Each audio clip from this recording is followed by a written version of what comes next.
Que hoy nos habla es sobre diagnóstico de hipertensión arterial y el tratamiento. Entonces, escogí darles un poco de las últimas guías de hipertensión arterial que el año pasado, en agosto, se dio en la Sociedad Europea de Cardiología en Londres, ¿no? ¿Y esto por qué? Porque hicieron un poco de resumen, hicieron algunos cambios. Recuerden que la hipertensión arterial es una enfermedad muy frecuente, muy conocida, pero de alta prevalencia, pero también de alta mortalidad. Y es uno de los principales, si no es el principal factor de riesgo cardiovascular para tener eventos como accidentes cerebrovasculares, infartos agudos de miocardio, accidentes cerebrovasculares isquémicos y hemorrágicos y daños de órgano blanco. En 2024, entonces, salen las guías en Londres y se presentan estas nuevas guías que son un update de las guías del 2018. Recuerden que en todas las guías existen niveles de recomendaciones, la clase 1, clase 2 y clase 3. Clase 1, cuando toda la evidencia es recomendada y está indicado un tratamiento o un procedimiento y se ve que es beneficioso, o sea, hay una gran evidencia o hay un consenso general que dar un tratamiento o un procedimiento es beneficioso, útil y efectivo. Cuando tengan ustedes una recomendación clase 1, pues está recomendado dar el tratamiento. Clase 2, hay un conflicto de evidencia y divergencia de opiniones y van divididos en dos. Las recomendaciones clase 2A, en la que el peso de la evidencia y la opinión es a favor de uso y eficacia de un tratamiento, procedimiento, ¿no? Entonces deberíamos considerar esta medicación. Clase 2B, en la que podríamos considerar la medicación porque hay datos que establecen que puede ser útil y eficaz. Sin embargo, también hay una recomendación 3 en las que definitivamente la evidencia y el consenso general es que el procedimiento no es útil o el tratamiento no es útil, no es efectivo y en algunos casos puede ser hasta perjudicial. Entonces no está recomendado. Y también recordemos que los niveles de evidencia, aparte de las recomendaciones, hay nivel de evidencia A, B, C. A, en la que hay múltiples estudios randomizados clínicos, estudios clínicos randomizados, o un metaanálisis, en la cual sí nos dice que hay evidencia para dar un tratamiento. El nivel de evidencia B son los datos que son de estudios clínicos randomizados simples, un solo estudio clínico randomizado, o algunos otros estudios no randomizados. Y el nivel de evidencia C, cuando hay una consenso de opinión de expertos, o pequeños estudios retrospectivos, en la que demuestran el beneficio. Entonces, siempre van a recomendar, van a escuchar ustedes recomendaciones clase 1A, por ejemplo. Entonces ahí cuando ustedes dicen 1A, quiere decir que ustedes deben, está indicado el tratamiento y está avalado por un metaanálisis o múltiples estudios clínicos.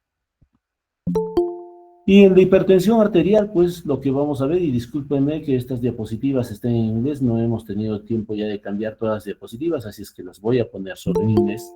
Sin embargo, vamos a mencionar que la hipertensión o la elevación de la presión arterial tiene en la fisiopatología múltiples factores, como pueden ver aquí.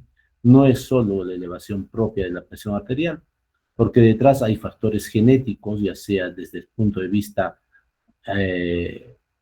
del sexo, ¿no? De hipertensión monogénica o de programas epigenéticos que alteran en la persona y la predisponen a tener una hipertensión arterial. Hay factores medioambientales o conductuales, como la actividad física, el sedentarismo, la apnea del sueño, la dieta, el consumo alto en sodio y bajo en potasio, la obesidad, el consumo de alcohol frecuente o de drogas o sustancias que incrementan la presión arterial, también es un factor importante. Hay mecanismos como los factores medioambientales, estatus geopolítico, la polución, ¿no? El clima. Hay niveles socioeconómicos como el estrés, el estatus socioeconómico bajo, ¿no? La deprivación social, el pobre acceso a sistemas de salud, o violencia de género, discriminación o identidad de género,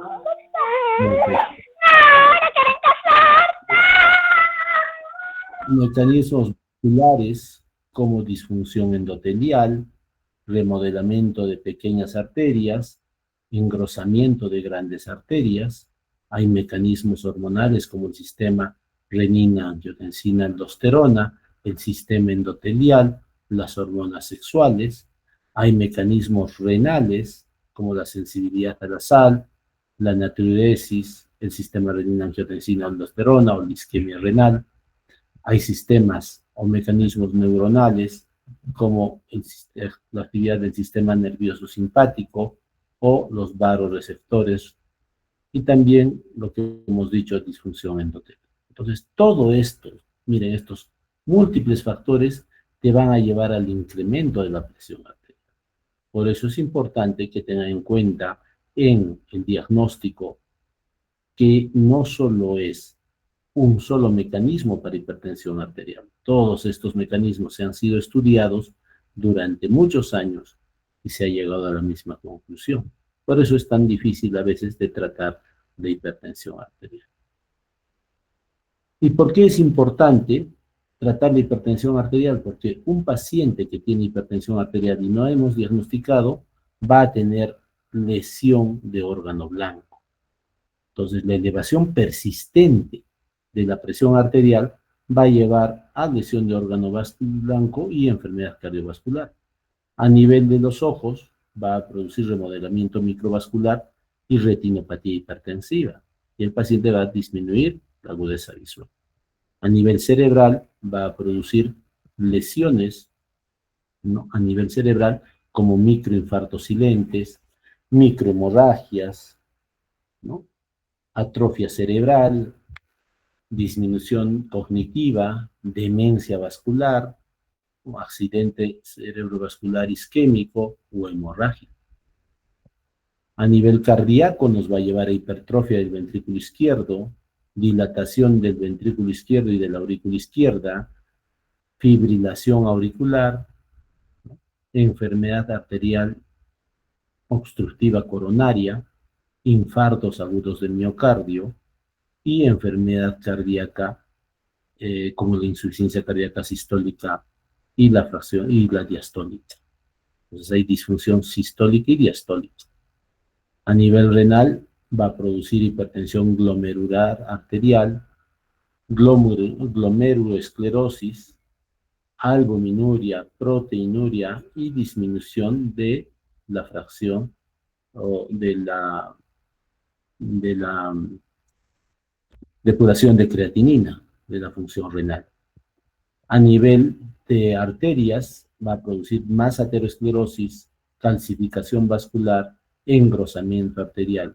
Y a nivel de la microcirculación va a producir disfunción endotelial, vasoreactividad, vasoconstricción, remodelamiento vascular, fibrosis e inflamación y aumento de la resistencia vascular periférica. Por consiguiente, va a producir más hipertensión. Entonces, es importante tener en cuenta que la hipertensión arterial va a dañar diferentes órganos y es por eso que debemos de diagnosticarla adecuadamente y darle un tratamiento adecuado. ¿Cómo se hace un diagnóstico adecuado? Pues debemos en nuestro consultorio tomar estos 8 o 9, estas 9 recomendaciones para tomar adecuadamente la presión arterial. Primero, que el paciente debe estar sentado 5 minutos en un lugar confortable y en un ambiente silencioso. Debemos usar un dispositivo validado y apropiado, ¿no? y también un manguito de acuerdo al tamaño del paciente. Debe estar el paciente sentado, apoyado la espalda en la silla, idealmente. A veces no tenemos esto y tenemos una camilla, bueno, los pies apoyados en el piso, el dispositivo, el tensiómetro, que generalmente ahora estamos utilizando principalmente digitales, debería estar colocado el brazalete a nivel del corazón y también el dispositivo a la altura de la vista del que toma la presión arterial. Debe estar en reposo y también recomendar que no haya consumido café, no haya fumado por lo menos 2 horas antes de la toma y que no haya comido alimentos y no haya tomado bebidas alcohólicas unas horas antes de la toma de la presión arterial.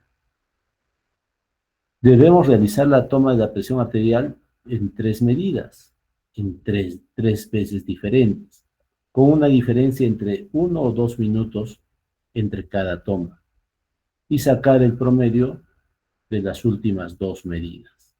Muchas veces nos sale 160 la primera, la segunda 150, por decir un número, y la tercera 140. Entonces la de 160 se desecha y hacemos un promedio entre la de 150 y 140.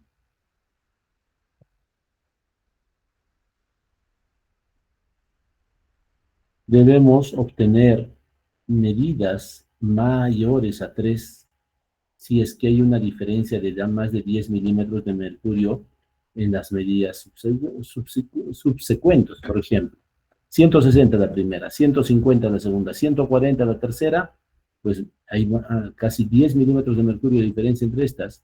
Y si hay más, pues hacer una cuarta o quinta medida. Y después sacar un promedio. Siempre la primera vez debemos medir la presión arterial en ambos brazos. No hay una predilección, ¿no? Y cuando tomemos en ambos brazos, las próximas, si es que no hay más de 10 milímetros de diferencia, de 10 milímetros de mercurio entre los dos brazos, pues se le dice al paciente que pueda tomar en cualquiera de los dos. Pero si, por ejemplo, en el brazo derecho es más alto que en el brazo izquierdo, en más de 10 milímetros de mercurio, debemos recomendar al paciente que las próximas veces se tome solo en el brazo derecho o principalmente en el brazo derecho.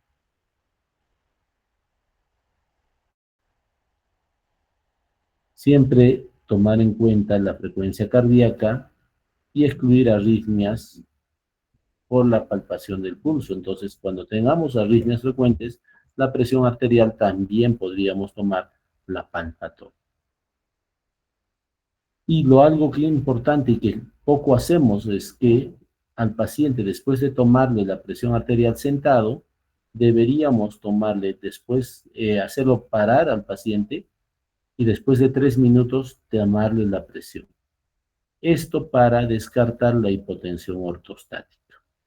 Generalmente esto en la primera visita, ¿no? Y después de preguntar sobre síntomas. Muchos pacientes te dicen, doctor, me mareo. Cuando me paro, se me marea. Cuando estoy agachado y súbitamente me pongo de pie, pues me mareo. Entonces, para ver si tiene una hipotensión ortostática o un ortostatismo, debemos tomarle la presión sentado y luego parado después de 3 minutos. Y si es que ha caído la presión arterial más de 20 milímetros de mercurio, como vamos a ver, o por lo menos 10, se dice que hay ortostatismo. Hay otras recomendaciones más. No se olviden que no deben hablar los pacientes ni la persona que toma la presión arterial entre tomas. Entonces, ninguno de los debe hablar.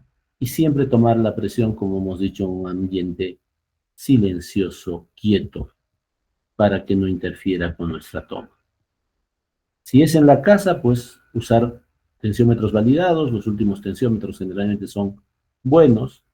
Deben estar en un ambiente quieto y siempre recomendarle al paciente que esté en reposo por lo menos 5 minutos y obtener dos medidas con diferencia de 1 a 2 minutos de diferencia. Obtener las medidas 2 veces en la mañana al despertar, después de miccionar e ir al baño, y 2 veces en la noche. Lo ideal sería 7 días continuos, pero podría ser entre 3 a 7 días. Siempre grabar y o anotar las medidas, porque muchas personas se acostumbran solo a recordarlas y después se olvidan. En este caso, la hipertensión en casa se considera si la presión arterial va la sistólica más de 135 y 85, y si en el promedio de estas está más de este valor.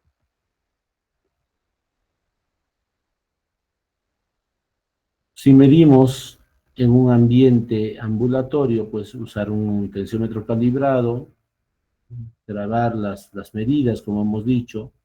Generalmente el mapa o el AMPA o el mapa que utilizamos son dispositivos que toman la presión arterial cada 15 o 30 minutos. Entonces nosotros recomendamos, por ejemplo, las personas que ponemos mapa, le ponemos al paciente un tensiómetro y yo personalmente le pongo cada 15 minutos en el día y cada 30 minutos en la noche. Entonces hace una promedio entre 70 a 80 veces en todo el día de las medidas de la presión arterial. Se dice que debe ser al mínimo, como mínimo, un 70% de las mediciones deben estar adecuadas. Lo ideal en los mapas, por ejemplo, en el mapa que yo utilizo, recomienda que sea más del 90% de las medidas que hayan sido tomadas correctamente. Y siempre debe el paciente registrar, cuando tenga el mapa, pues registrar las actividades que realiza y la toma de las medicaciones y la hora a la que se acuesta. En estas, las mediciones son un poquito más altas. Si pasa de 130 a 80 en un promedio de 24 horas, o en el día más de 135 85 o en la noche más de 120 70, pues ya considera hipertensión arterial, pero no solo con una toma, sino el promedio. O si hay un promedio de más de 20% de todas las medidas. Entonces, ¿cómo clasificamos? Ya sabemos la fisiopatología, sabemos que hay múltiples factores, sabemos que debemos tomar adecuadamente la presión arterial. ¿Qué es lo que debemos utilizar y cómo clasificar? Entonces, se dice que la presión arterial no está elevada si en el consultorio tomamos una presión arterial menos de 120/70. 120 la sistólica y 70 la diastólica. O si el mapa nos hace una medición menos de 120/70 o la toma de la presión en domicilio es menos de 120/70. Entonces, en esto no deberíamos dar tratamiento porque la evidencia es insuficiente sobre la eficacia y seguridad del tratamiento farmacológico en estos casos. La otra clasificación nueva, porque va a seguir cambiando, las guías van a seguir cambiando, estas guías cambian, entonces, recuerden esto, se dice que la presión arterial está elevada, y esta es mucho más sencilla que las otras guías, dice que la presión arterial está elevada si en el consultorio tenemos una presión arterial sistólica entre 120 y 139 milímetros de mercurio, y en la diastólica entre 70 y 89. Algunos me pueden decir, pero la escuela americana te dice más de 80 es hipertensión estadio 1 y más de 130 es hipertensión estadio 1. Pues para la guía europea y latinoamericana, que es la misma o muy similar, y nosotros estamos en Latinoamérica, deberíamos basarnos en esta guía, que es la más práctica. Entonces, y presión arterial elevada, entre 120 y 139 la sistólica y 70-89 la diastólica. Si se toma en casa, pues entre 120 y 134, 70-84, y si se toma ambulatorio con el mapa, entre 120 y 134 y 70-84. Aquí hay que estratificar el riesgo para identificar individuos con alto riesgo cardiovascular en la cual requieran que la presión arterial se baje a valores menores que esto. Y el diagnóstico de hipertensión, ¿cómo haríamos entonces para esta clasificación? Si encontramos en el consultorio, en 3 oportunidades diferentes, un promedio más de 140 la sistólica, o más de 140 o más la sistólica y 90 o más la diastólica, pues decimos hipertensión arterial. Si en la casa se toman durante estos 7 días y está más de 135 la sistólica y 85 la diastólica, hacemos el diagnóstico de hipertensión arterial igual que en el mapa. ¿Por qué esto es importante? Porque todos los estudios han demostrado que el riesgo cardiovascular es suficientemente alto que amerita el tratamiento y las indicaciones farmacológicas para bajar la presión en estos casos, si no podemos bajarlas con cambios de estilo de vida. Entonces, nuevamente, hay que tomar adecuadamente la presión arterial.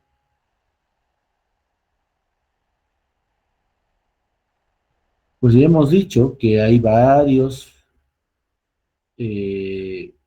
factores de riesgo que condicionan y debemos dar el tratamiento adecuado. ¿Por qué? Porque un tratamiento adecuado en pacientes con presión arterial elevada va a disminuir la enfermedad cardiovascular. Y si no tratamos adecuadamente, pues se va a establecer una enfermedad cardiovascular clínica. La hipertensión no tratada nos va a llevar a insuficiencia renal moderada o severa, ¿no? Que estamos catalogándola como una filtración glomerular menos de 60 o una albuminuria mayor de 30 miligramos por gramo, o que es lo mismo decir mayor o igual a 3 miligramos por milimoles. Entonces, si hay una enfermedad cardiovascular establecida, nos va a llevar más aterosclerosis, más falla cardíaca, ¿no? Otras formas de hipertensión que producen daño de órgano blanco, ¿no? La diabetes mellitus es otro de los factores de riesgo que va a producir más hipertensión arterial, y la hipercolesterolemia familiar, ¿no? También. Entonces, estas condiciones nos van a llevar a una elevación de la presión arterial y va a ser un poco más difícil de tratar a estos pacientes. ¿Qué es lo que debemos hacer entonces? Ya tenemos un diagnóstico, ya sabemos una nueva clasificación que es un poco más sencilla que la clasificación anterior, ¿no? Y que estas guías tratan de simplificar, y esto se los estoy dando justo para que tengamos en cuenta, y te dice que cambies los factores de riesgo, ¿no? Hay modificadores de riesgo que consideran esta clasificación. Por ejemplo, ¿cuáles son los modificadores específicos del sexo? La diabetes gestacional. Este es un caso especial. La hipertensión inducida por el embarazo. La preeclampsia, en la cual hay hipertensión y proteinuria. El parto pretérmino hace que un paciente tenga más riesgo de desarrollar hipertensión si ha nacido pretérmino. Si ha tenido preeclampsia una paciente, pues va a desarrollar hipertensión posterior, o si ha tenido hipertensión gestacional normal también. Si hay uno o más nacimientos o abortos recurrentes. Hay otros modificadores que tienen menos de recomendación, pero también es la raza, la historia familiar de enfermedad cardiovascular prematura. Ya saben, en el varón, en pacientes o familiares varones antes de los 55 años y mujeres antes de los 65. La deprivación socioeconómica, la enfermedad inflamatoria autoinmune, la enfermedad mental y el HIV. Entonces hay que estratificar el riesgo para dar un tratamiento en estos pacientes con presión arterial elevada. Y si hacemos una ampliación de este cuadro, dice que hay que considerar el tratamiento en estos pacientes dependiendo de la fragilidad de nuestro paciente. Hay pacientes que son muy frágiles, moderados a severos, por más que tengan 70 años, hay pacientes que pueden estar caminando con mucha dificultad con bastón, ¿no? Hay que ver si tienen hipotensión sintomática ortostática, y hemos visto que debemos tomar la presión arterial en estos pacientes que tienen síntomas parados, y después de 3 minutos parado, tomar. Y si tienen más de 85 años, también hay que tener precaución, tanto en las indicaciones del tratamiento como en la actividad física, como decirles que caminen. Si tenemos con pacientes con presión arterial elevada, quiere decir entre 120 y 139 la sistólica y 70-89 la diastólica, vamos a ver si tiene establecido una enfermedad cardiovascular, si tiene o no daño renal moderado o severo, o si tiene daño de órgano blanco, si es diabético o si tiene falla cardíaca. Si tiene cualquiera de estos, ¿no? Y el paciente es diabético tipo 2 y tiene menos de 60 años, hay que hacerle un score de riesgo cardiovascular. En Latinoamérica utilizamos el Framingham modificado, para hay otros scores también, tanto estadounidenses. Este score 2 se utiliza principalmente en Europa, ¿no? Y hay que ver qué riesgo tiene cardiovascular. Si tiene un riesgo cardiovascular alto, más de 10, o alto en 10 años, ¿no? Con este valor predictivo de enfermedad cardiovascular a los 10 años alto, ¿no? Debemos dar con cambios de estilo de vida y el tratamiento adecuado.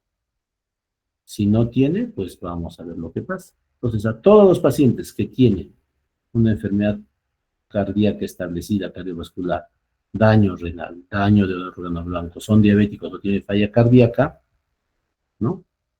Calcular un score de riesgo. Si no tienen estos factores y el paciente te encuentras de 120 a 139, siempre debes calcular un score o Framingham modificado, cualquier score que te parezca, ahí score de Reynolds, Framingham, este score 2, ¿no?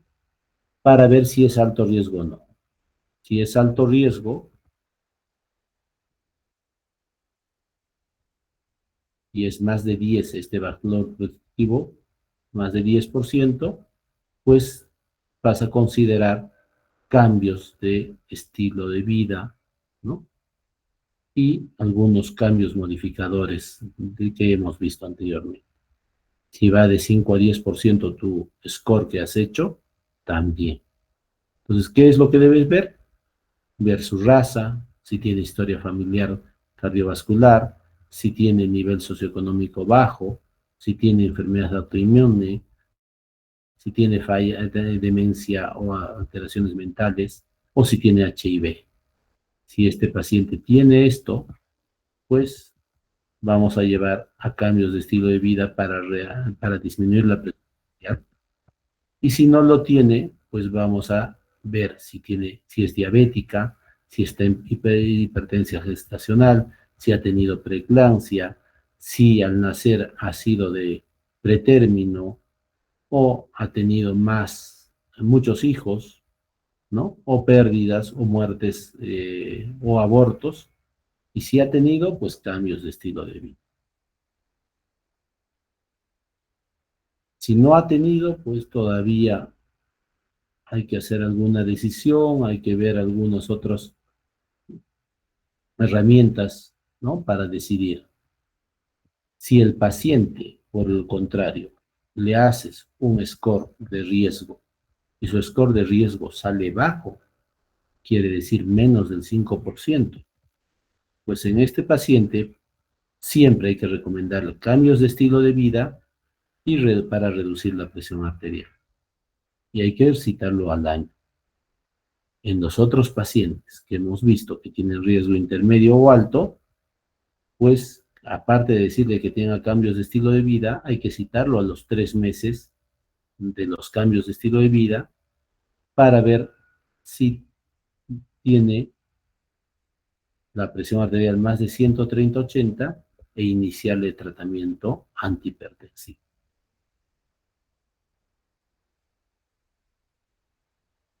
¿Qué otros exámenes entonces le vamos a pedir a estos? Pues en Europa, en Estados Unidos, o incluso aquí en Lima podemos pedir score de calcio, ver un Doppler carotidio para ver si hay placa en la carotidia o un Doppler en los femorales, ¿no?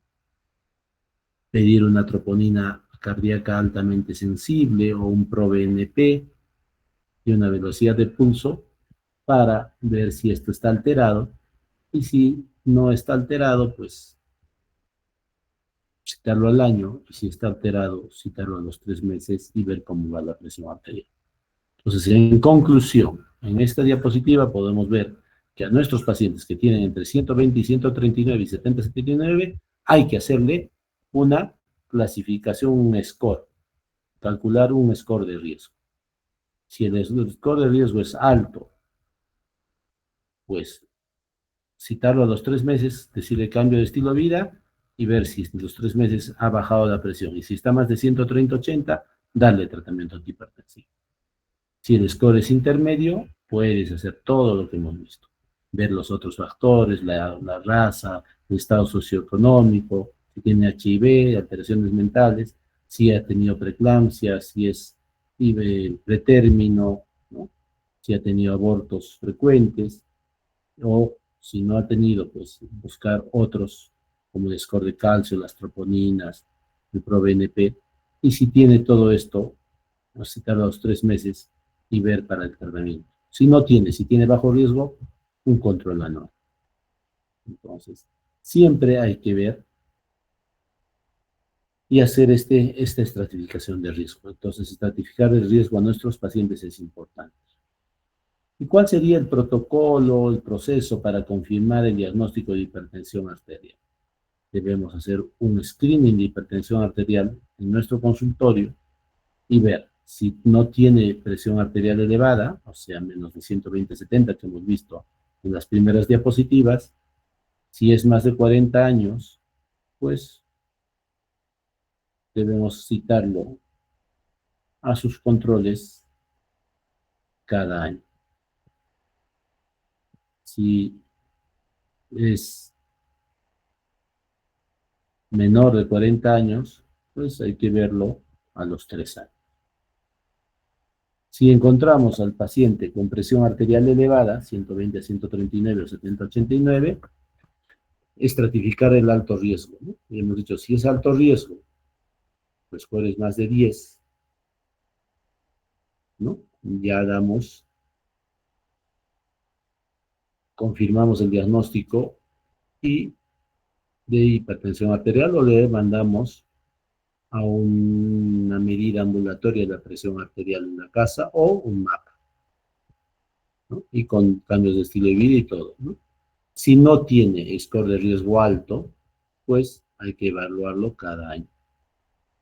Si por el contrario ya tenemos medidas de la presión en el consultorio mayores de 140 hasta 159 o 90/99, pues confirmamos el diagnóstico de hipertensión arterial con un mapa y damos cambios de estilo de vida. Y si ya tiene más de 160 hasta 179 la sistólica y de 100 a 110 la diastólica, confirmamos y también hacemos el diagnóstico de hipertensión arterial y damos tratamiento. En todos estos ya vamos a dar tratamiento. Y es hipertensión estadio 3, es más de 180, 110, que evaluamos para emergencia hipertensiva.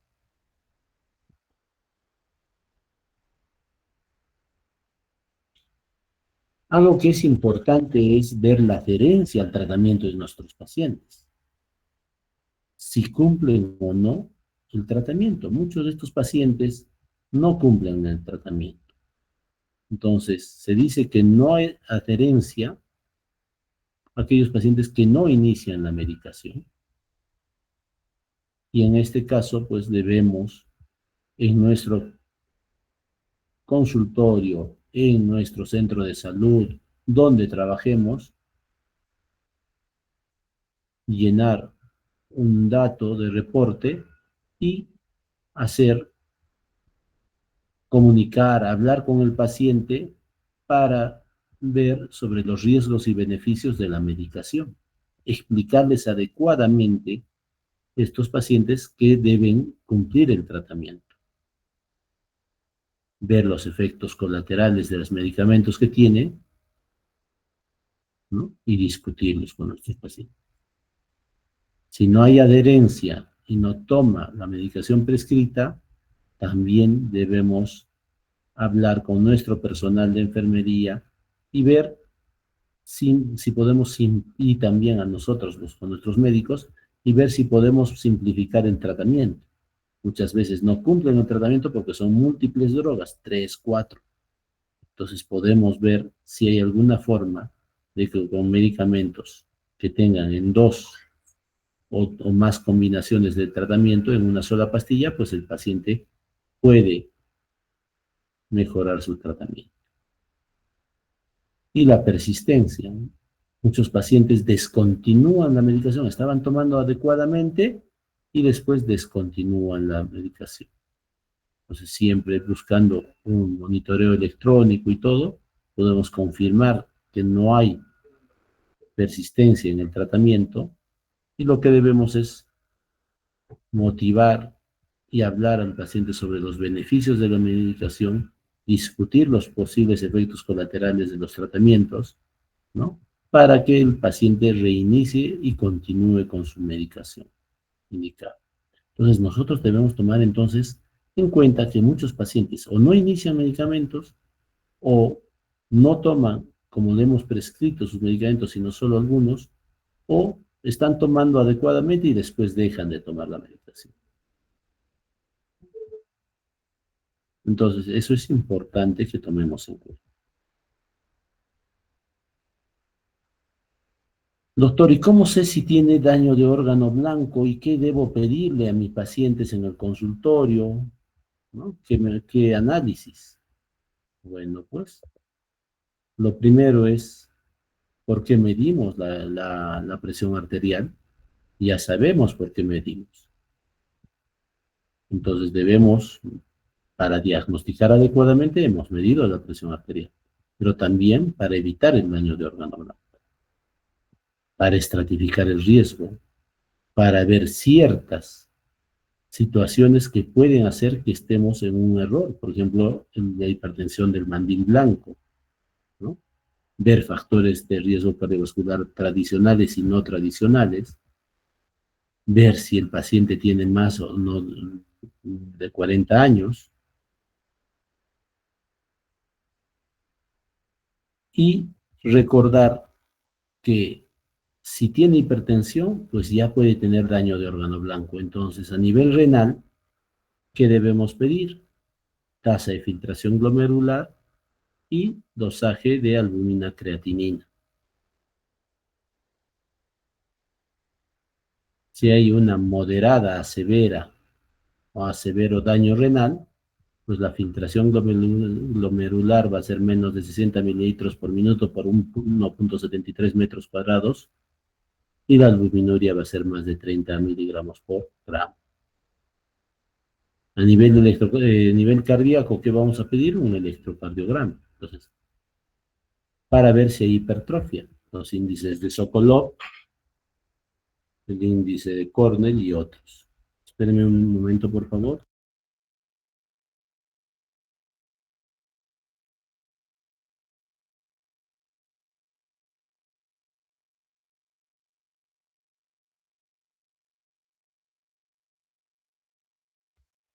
Si hay, entonces tenemos un electrocardiograma buscando el índice de Sokolov, midiendo la onda R en ABL, si está más de 11 milímetros, ya decimos que hay signos de hipertrofia del ventrículo izquierdo, o el índice de Cornell, ¿no?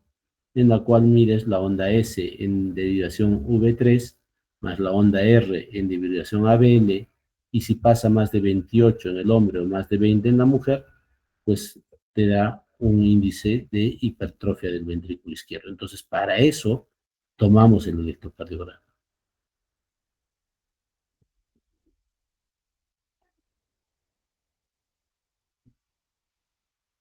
Pedimos una ecocardiografía, pues para que nos vea el índice de masa o la relación masa-talla de la hipertrofia del ventrículo izquierdo, más de 50 en el varón y más de 47 en la mujer. Estos son listas cardiográficos. O la masa por área de superficie corporal, más de 115 en el varón y 95 en la mujer. O la geometría concéntrica del ventrículo izquierdo, para que nos dé información si hay disfunción diastólica en la relajación, ¿no? Con ese E' que muchos han podido ver en las rotaciones que hablamos, si es más de 14, 15 a más, ¿no? 15 o más, ¿no? O vemos el volumen indexado de la aurícula izquierda si es más de 34. También podemos pedir algunos biomarcadores, pero tengamos en cuenta que estos biomarcadores son bien caros.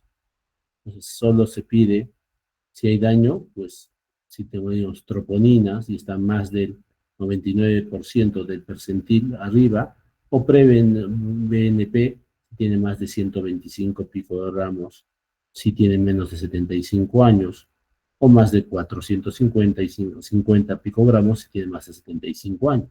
¿Son estudios caros? Sí, son estudios caros, que debemos tenerlos muy en cuenta, pero que podríamos utilizar. Y para ver si hay daño a nivel arterial, pues un Doppler carotídeo o un Doppler femoral para ver si hay una placa y el engrosamiento de estas arterias. Podemos medir la onda de pulso y algunos, una tomografía cardíaca para ver el score de calcio. Pero eso en nuestro medio no es pues tan factible de realizar porque son estudios muy costosos. Sin embargo, hay que conocerlos porque ustedes van a estar siempre en tratamiento, incluso pueden dar tratamiento a pacientes que vienen del extranjero. Entonces, podríamos tener en conocimiento esto que importa. Hay hipertensiones especiales, ¿no? Secundarias, la que llamamos. El hiperaldosteronismo primario es uno.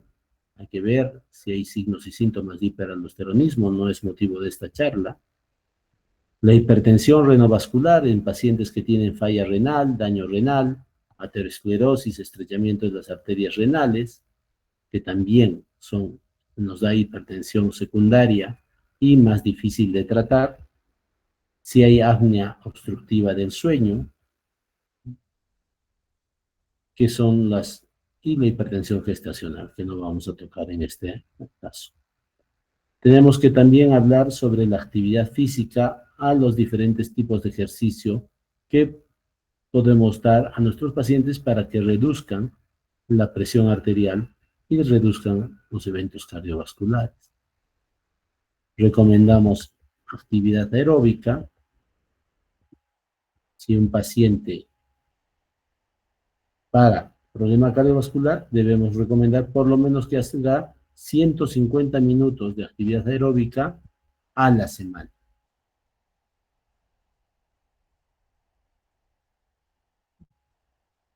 Entonces, este es moderada intensidad.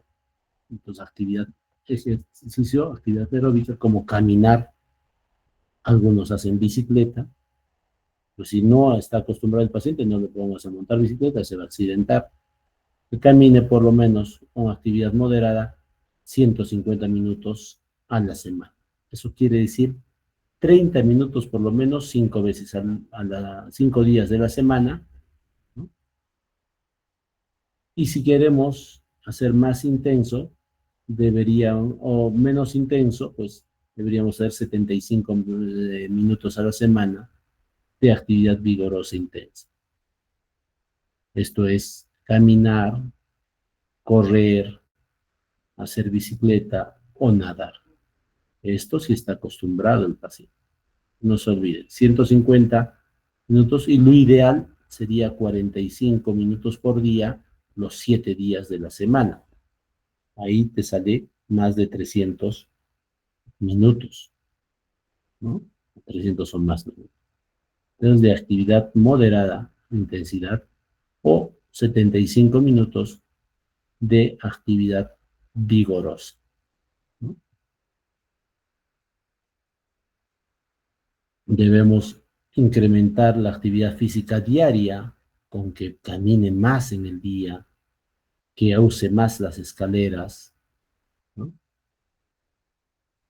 Recomendarle que evite el hábito sedentario de las personas y que también haga ejercicios de resistencia isométrica de baja a moderada intensidad, por lo menos 3 ciclos de 1 a 2 minutos de contracción, por ejemplo, de un hand grip, es como este, ¿no? Que se utiliza en la mano, ¿no? O ejercicios de sentadillas u otros ejercicios que sean isométricos. Se dice que todas estas actividades físicas reducen la presión arterial y reducen los eventos cardiovasculares. Y para complementar esta actividad aeróbica se recomienda una resistencia isométrica, ¿no? 2 a 3 veces a la semana. Entonces, esta actividad isométrica debe ser hecha 2 a 3 veces a la semana.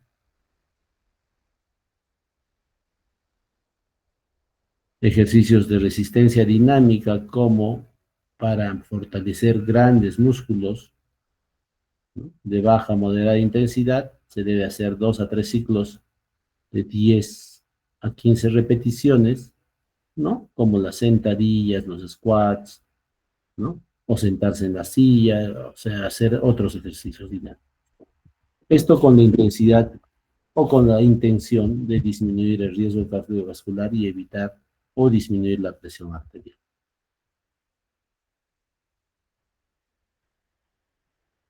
¿Qué otras medidas debemos tomar en cuenta en estos pacientes? Que el mayor consumo de sodio o de potasio en la dieta, mayor actividad física, disminuir el peso y hacer una dieta más saludable, reducir la cantidad que consumen de sal, reducir la cantidad que consumen de alcohol y debo no disminuir la cantidad de cigarrillos que fumen, sino debe suspender, debe dejar de fumar.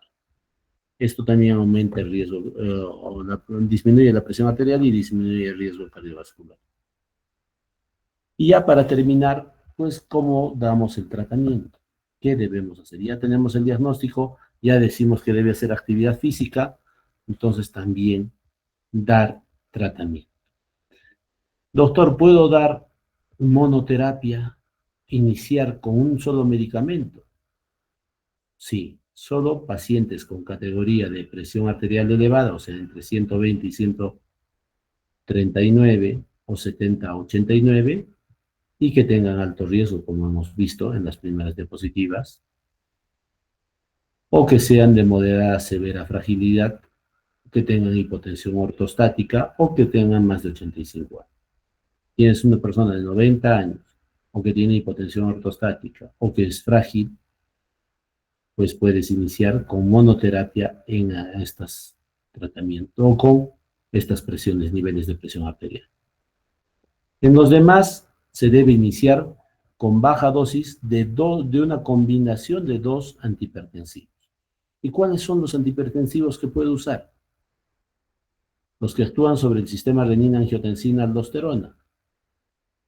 Y ahí están los IECAS, enalapril, captopril, lisinopril, o los ARAS, losartán, valsartán, telmisartán, irbesartán, ormesartán, candesartán u otros. ¿Con quién puedo combinar?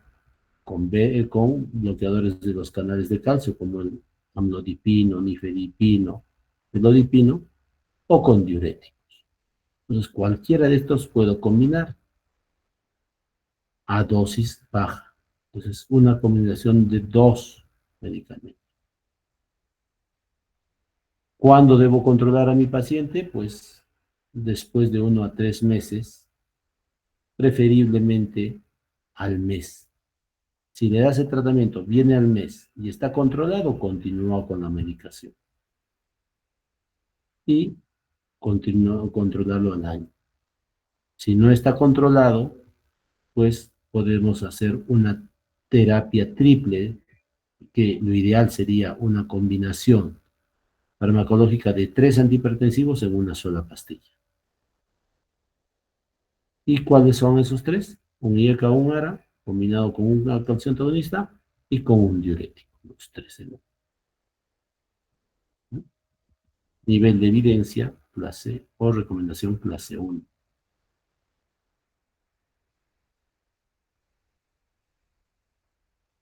Si está controlada su presión arterial, después de un mes, preferiblemente, pero puede ser hasta 3 meses, ya seguirlo cada año, ¿no?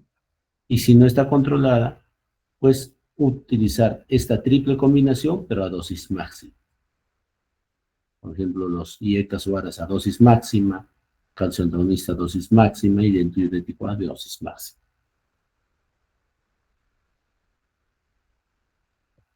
¿Podría aumentar algún otro antihipertensivo? Sí, pues aparte de estos 3, se dice que en cualquiera de estos podrías utilizar los beta bloqueadores si el paciente comienza a tener angina, si ha tenido infarto de miocardio, o si tiene falla cardíaca, o para controlar la frecuencia cardíaca.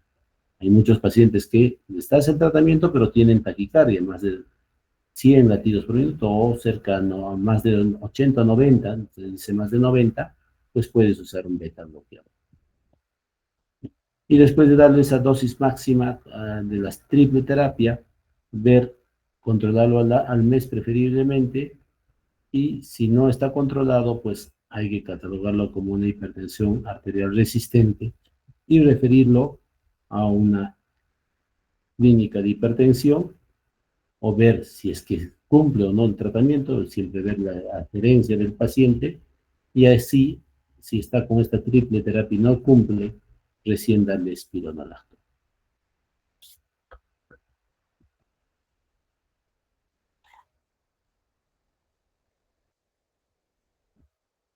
Entonces, siempre hacer un screening de hipertensión en los pacientes menores de 40 años cada 3 años y en los mayores de 40 cada año. Si tienes las presiones un poco elevadas, confirmar el diagnóstico con el mapa o con la monitoreo ambulatorio de la presión arterial en casa y catalogar en qué nivel de presión arterial están estos pacientes. Calcular su riesgo, cambios de estilo de vida, y la meta de la hipertensión es tener la presión arterial menos de 130/80. Hacer las solicitudes de los laboratorios que ya hemos mencionado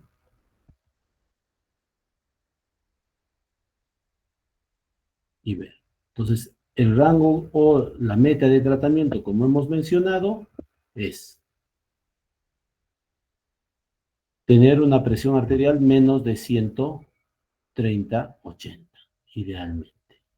Entonces, la meta de una presión arterial en pacientes es preferiblemente tener menos de 140, y idealmente entre 120 y 129 la sistólica, pero si no lo toleran puede ser un poco más permisible, especialmente en aquellos pacientes añosos o que tienen hipotensión ortostática o que tienen alta fragilidad. En estos entonces puede ser más permisible y algunas guías te dicen tener la presión arterial hasta 150. En los demás, Tu meta es tener la presión sistólica entre 120 y 129, de menos de 130, la sistólica, y entre 70 y 79 la diastólica. Las presiones de 120 es el punto óptimo si el paciente lo tolera, menos de 120.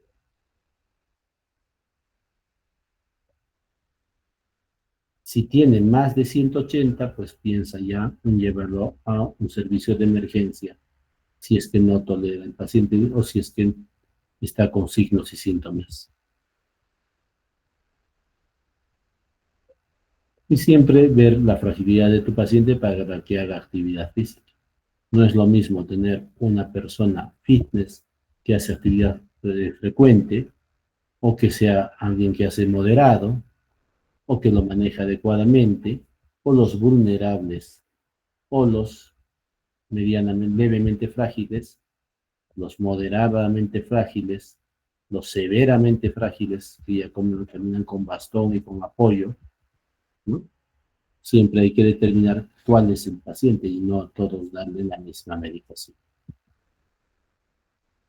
Y la hipertensión arterial resistente, ya para terminar con esto, pues se cataloga a aquellos pacientes que tienen más de 140 y 90 la presión arterial en el consultorio y que hemos comprobado que están tomando su tratamiento y de los cuales haya 3 antihipertensivos a dosis máxima que incluyan un diurético.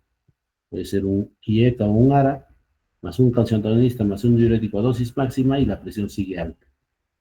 Pues esto es, como hemos dicho, requerir un centro importante de hipertensión, ver si es una hipertensión resistente. En estos casos pueden usar espironolactona si lo tolera, y si no lo tolera, esplerenone, y podemos asociar en algunos beta bloqueadores, pero no está recomendado todavía para como una clase de terapia para hipertensión resistente. Y si es que no responde el paciente, pues sería candidato para llevarlo a una denervación renal, ¿no? O intensificar con medicamentos como bloqueadores alfa o bloqueadores de acción central, ¿no? Y otros. Los cambios de estilo de vida nos van a ayudar. Prevenir es lo más importante. Siempre a todos nuestros pacientes, antes de diagnosticar hipertensión, pues siempre hay que decir que hagan cambios de estilo de vida, desde ahora, desde los más chiquititos. Siempre el tratamiento es multidisciplinario, la medicación es importante, el cuidado propio de cada persona es importante y la familia es importante. Entonces, el cuidado de los pacientes están a cargo de todos estos entes. Entonces, ¿por qué es importante? Porque nos cuesta dinero, nos evita el costo, ¿no? Y nos hace que nuestros pacientes disminuyan tanto en los factores socioeconómicos, en los cuidados, en el tratamiento, en los factores relacionados a los pacientes y en la condición relacionada a los pacientes. Con eso quería terminar. Recuerden que la hipertensión es una enfermedad que es muy frecuente en nuestro medio, es una enfermedad que es muy costosa a largo tiempo y que produce muchas complicaciones.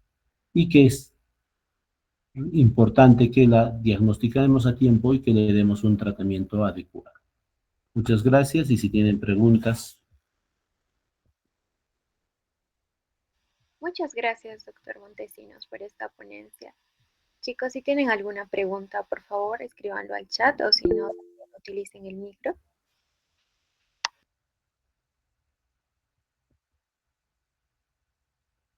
¿Alguien levantó la mano?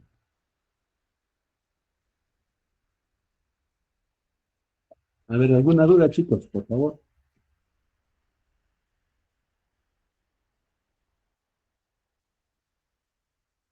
Algo que siempre me preguntaban, dice, ¿qué tipo de tensiómetro recomienda usar?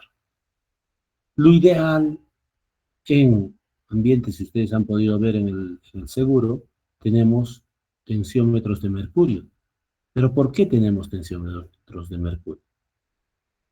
Porque estos tensiómetros de mercurio están bien cuidados, están fijos a la pared y el riesgo de que se destruyan, se caigan, es más bajo. Los tensiómetros de mercurio sí se autocalibran solos, son más exactos, son importantes, pero también ya no se están produciendo porque cuando se rompan, el mercurio es bien tóxico y esto puede contaminar y puede producir enfermedades en las personas y contaminar millones de litros de agua. Entonces, doctor, entonces, si no tengo un tensiómetro de mercurio, ¿qué nos recomienda? Últimamente han aparecido una buena cantidad e incluso páginas en las que pueden ver en internet de tensiómetros digitales. Y pueden ver, y ponen una página, ahorita no lo tengo el nombre, pero después lo puedo averiguar, para ver qué tensiómetros digitales están calibrados y son los más óptimos para controlar. Uno de los que utilizamos más es el OMROM, que podría utilizar. Entonces, estos tensiómetros digitales sí se utilizan. Aquí hay una pregunta de Sami Sukei, Quispe. Muchas gracias, doctor. Buenas noches. Muchas gracias por la excelente ponencia. Quisiera consultar en el caso de una urgencia y una emergencia hipertensiva, ¿cuál es la diferencia práctica en el manejo inmediato entre una y otra? Bueno, buena pregunta, Sugei, o Sami. La emergencia hipertensiva es cuando hay lesión del órgano blanco. Tiene cefalea intensa, tiene daño renal, tiene dolor torácico, alteración en la vista, no puede ver adecuadamente. La urgencia hipertensiva, le encuentras alta la presión, más de 180, para algunos dicen 100 o 200, 180, 120 la diastólica, y en estos, ¿cuál es la diferencia práctica? Entonces, en el paciente que tiene emergencia hipertensiva, que lo ves con dolor torácico, con trastorno del sensorio, con alteración de la vista, este paciente debe entrar a UCI, el manejo es con tratamiento antihipertensivo parenteral, con medicación parenteral endovenosa. En la urgencia hipertensiva, el tratamiento es con medicación y tienes 24 hasta 48 horas para bajar la presión arterial. Julio César te dice la tabla de valores para calcular hipertensión arterial en adultos jóvenes y jóvenes es el mismo. Sí, actualmente se utilizan. Han visto que a partir de los 18 años estas guías nos hablan sobre esta hipertensión. Son los mismos que utilizamos, ¿no? Antes se utilizaba, si pasaba el percentil 95, 99, pues ahora utilizan los mismos. Miguel Ángel levantó la mano, o Miguel Valdés.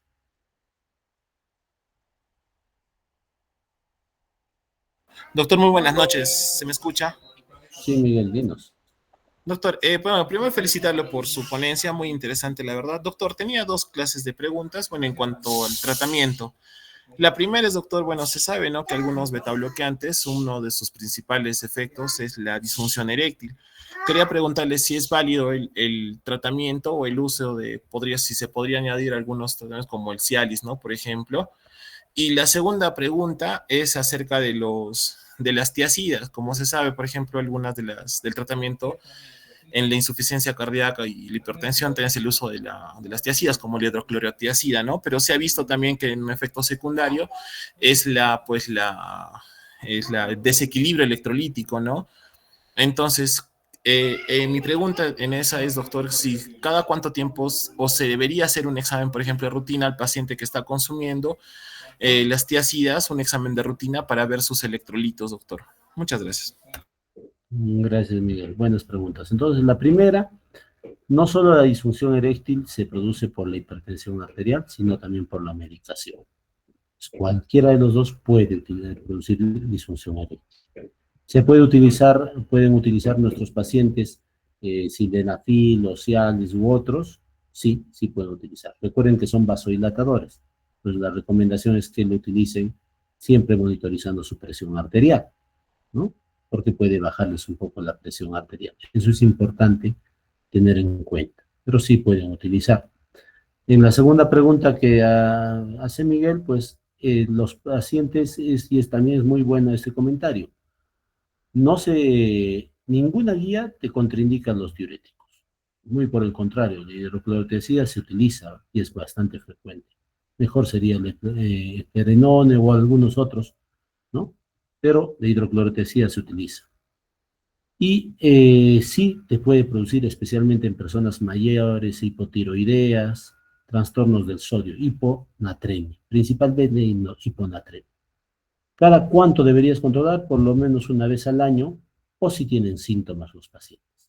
¿Y qué síntomas tienen? Generalmente debilidad, ¿no? Pacientes se ven más frágiles, o pacientes tienen cuadros de presión arterial baja, ¿no? Y lo ves mal al paciente, entonces pídele electrolitos séricos, y dentro de ellos principalmente el sodio, porque la hidroclorotiazida te puede producir hiponatremia. En ese caso se suspende la hidroclorotiazida, se corrige el sodio y se opta por otros tratamientos.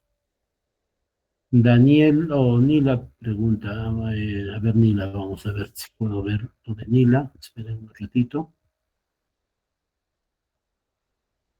Doctor, muchísimas gracias por su ponencia. Mi duda en la práctica clínica es si aparte del monitoreo ambulatorio o MAPA es el único gol estándar para confirmar el diagnóstico. Tendremos más posibilidades para el diagnóstico. Ya les he dicho, ¿no? El MAPA no es el gol estándar, es la medida de la presión arterial. Ustedes no necesitan tener un mapa para hacer el diagnóstico. Hemos dicho que hay diferentes formas. Uno es la medida en el consultorio, con un tensiómetro adecuado y con todo lo que hemos hablado, ¿no? Y en 3 o 4 oportunidades, más de 3 oportunidades, en diferentes momentos, encontrar las presiones en los rangos que hemos conversado. Eso es uno. La otra forma sería el monitoreo domiciliario de la presión arterial. O sea, en casa que se tome el paciente con su tensiómetro, hemos dicho por lo menos 3 a 5 días, lo ideal son 7 días y hacer el promedio de estas medidas con un tensiómetro digital. Y el tercero recién sería el mapa, ¿no? Que también nos ayudaría. Pero el mapa no solo nos ayuda para diagnóstico, nos ayuda también, y el monitoreo del ambulatorio de presión tampoco no solo nos ayuda para diagnóstico, sino también para seguimiento y para ver si el paciente controla su presión arterial, ¿no? Y lo más importante, si está adherente o no adherente a la presión arterial. Entonces sí tenemos otras posibilidades. Daniel dice, doctor, buenas noches, ¿cuál es la principal causa de que la hipertensión siga siendo tan frecuente a pesar de los tratamientos disponibles? Es que Daniel, buena pregunta, es una enfermedad poligénica, como le llamamos, tiene muchos factores, como has podido ver, y esa es la razón por qué es tan frecuente a pesar de los tratamientos. Y una de las causas también es la edad. Conforme envejecemos y estos malos cambios de estilo conductuales que tenemos, engrosan nuestras arterias. Algo que también es importante es tener el antecedente familiar. Si tienes un antecedente de uno o dos papás hipertensos, lo más probable es que tengas más chance de tener hipertensión arterial. Mariana Ángel o el Parimachi dice, doctor, buenas noches, gracias por su ponencia. Yo quisiera consultar, aún cuando la hipertensión está controlada, ¿es posible encontrar daño de órgano blanco en un tiempo determinado? No, si la hipertensión está controlada, generalmente no produce daño de órgano blanco, si está bien controlada. El problema es que muchas veces el paciente no viene, y cuando viene después de mucho tiempo, viene a veces, no toma su medicación, pero el día que va a venir a controlarse contigo, justo toma ese rato su presión, su medicación. Entonces, si tú encuentras daño de órgano blanco en un paciente que supuestamente está con presiones controladas, lo más probable es que no haya sido adherente y que no haya estado controlando adecuadamente la presión arterial. No hay otros estudios para ver si solo con hipertensión no controlada, pero actualmente todos los estudios demuestran de que si controlas adecuadamente la presión arterial, es justo para evitar que produzcas daño de órgano blanco. Entonces, eso es lo más importante. ¿Alguna otra pregunta? Doctor, yo tengo una consulta. Sí, Diana. Doctor, por ejemplo, si tenemos una paciente que, digamos, tiene más o menos 35 años de edad, ya con hipertensión, que está siendo tratada con ARA y, digamos, un diurético, y la paciente queda embarazada, ¿se le cancela el tratamiento? ¿Se le disminuye tal vez la cantidad de la dosis? ¿Cómo se haría en esos casos? Gracias, Diana. Otra buena pregunta. Cuando es una persona joven, 18, 20, 25 años, pues el inicio no se recomienda tratamiento de inicio. Entonces, no es solo, encuentra 140, ya, inicia losartán, toma captopril, toma amlodipino, no es eso. Lo que ustedes deben hacer es, primero, hacer cambios de estilo de vida, monitorizarlo, ver, y han dicho, hemos visto entre 1 o 3 meses, con cambios, estratificar el riesgo y darle el tratamiento solo si es que este paciente ya ha diagnosticado hipertensión. En el caso de la pregunta que dice Diana, es una mujer de 35 años. Si es mujer y está en edad fértil, no den aras ni ecas. Esa es la recomendación. Da otro antihipertensivo, calcio antagonistas, diuréticos, ¿no? Pero evita de dar IECAS o ARAS. Si no tienes otro y das IECAS o ARAS, recomiéndale que apenas, que ya no puede salir embarazada. Y si apenas diagnostica el embarazo, tienes que suspender inmediatamente el IECA o el ARA, porque estos son teratogénicos. Entonces, debe suspender inmediatamente y cambiarle la medicación. Se le debe cambiar la medicación. ¿Alguna otra pregunta?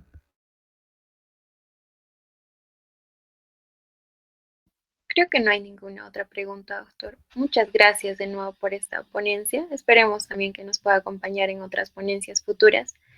Y bueno, eso sería todo, doctor. Buenas noches. Muchas gracias, gracias a todos ustedes. Espero que haya sido de valioso aporte para ustedes, pero también lo importante es, y quería pedirles nuevamente disculpas por no haber puesto mis diapositivas en español. Muchas gracias y hasta la próxima oportunidad. Buenas noches, chicos. Eso sería todo.